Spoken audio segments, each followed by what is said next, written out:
Subject heading. Subject heading એ control વોકાબ્યુલરીનું એક સાધન છે જે દસ્તાવેજને એક અથવા વધુ વિષય આધારિત શબ્દો આપે છે જેથી યુઝર સરળતાથી સંબંધિત દસ્તાવેજો શોધી શકે. મોટાભાગે લાઇબ્રેરી, કેટલોગ, ઇન્ડેક્સિંગ, બિબ્લિયોગ્રાફીમાં તેનો ઉપયોગ થાય છે. સરળ શબ્દોમાં જોઈએ તો દસ્તાવેજને વિષયને પ્રતિનિધિત્વ આપતું માન્ય શબ્દ અથવા તો શબ્દ સમૂહ. અર્થ અને વ્યાખ્યા જોઈએ તો એએલના મતે વિષય શીર્ષક એ દસ્તાવેજના વિષયને પ્રતિનિધિત્વ આપતો શબ્દ કે શબ્દ સમૂહ છે જે કેટલોગ અને ઇન્ડેક્સિંગમાં સર્ચ માટે વપરાય છે. લક્ષ્ય જોઈએ તો દસ્તાવેજના વિષયનું ચોક્કસ પ્રતિનિધિત્વ કરવું, યુનિફોર્મ વોકાબ્યુલરી દ્વારા ડિક્ટેબલ સરળ બનાવવું, સિનોનિમ્સ અને હોમોનિમ્સને નિયંત્રિત કરવું, ક્રોસ રેફરન્સ દ્વારા યુઝરને માર્ગદર્શન આપવું, કેટલોગ અને ઇન્ડેક્સમાં કન્સિસ્ટન્સી જાળવવી.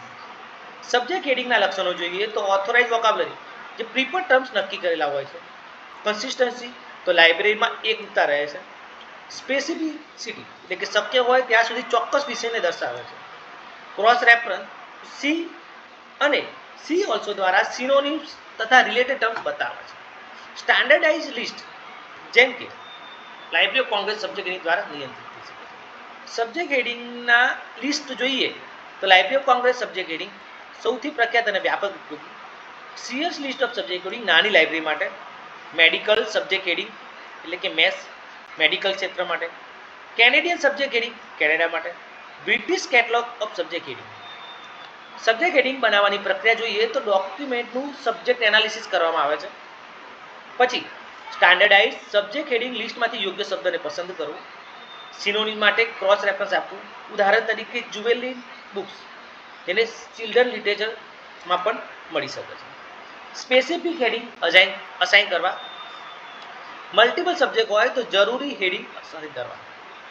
સબ્જેક્ટ હેડિંગના કાર્યો જોઈએ તો ઇન્ડેક્સિંગ ટૂલ જે કેટલોગમાં સર્ચિંગને સરળ બનાવે છે, વોકાબ્યુલરી કંટ્રોલ જોઈએ તો સિનોનિમ્સ અને હોમોનિમ્સને નિયંત્રિત કરે છે, યુઝર ગાઈડન્સ જોઈએ તો ક્રોસ રેફરન્સથી યુઝરને સબ્જેક્ટ શોધવામાં મદદ કરે છે, ઇન્ફોર્મેશન રિટ્રાવલ તો યુઝરને યોગ્ય દસ્તાવેજ ઝડપથી મળે છે, સ્ટાન્ડર્ડાઇઝેશન તો લાઇબ્રેરી વચ્ચે સમાનતા જાળવે છે. ઉદાહરણ તરીકે use of computer in academic library of India. તો પોસિબલ સબ્જેક્ટ હેડિંગ બનશે library, academic, automation, library, use of computer, digital library, India. ફાયદા જોઈએ તો રિટ્રાયલમાં ચોકસાઈ અને રિકોલ વધારે રહેશે. સિનોનિમ્સ માટે standardise control, cross રેફરન્સથી user friendly તથા મલ્ટીલિંગ્વલ કલેક્શનમાં મદદરૂપ થાય છે. મર્યાદા જોઈએ તો સબ્જેક્ટ એનાલિસિસમાં ટાઈમ કન્ઝ્યુમિંગ છે, ઓપરેટિંગ લિસ્ટ ખર્ચાળ અને મુશ્કેલ છે, ઇન્ટરડિસિપ્લિનરી વિષયો માટે ક્યારેક યોગ્ય નથી, યુઝર્સને પ્રીફર્ડ ટર્મ્સની ખબર ન હોય તો મુશ્કેલી પડે છે.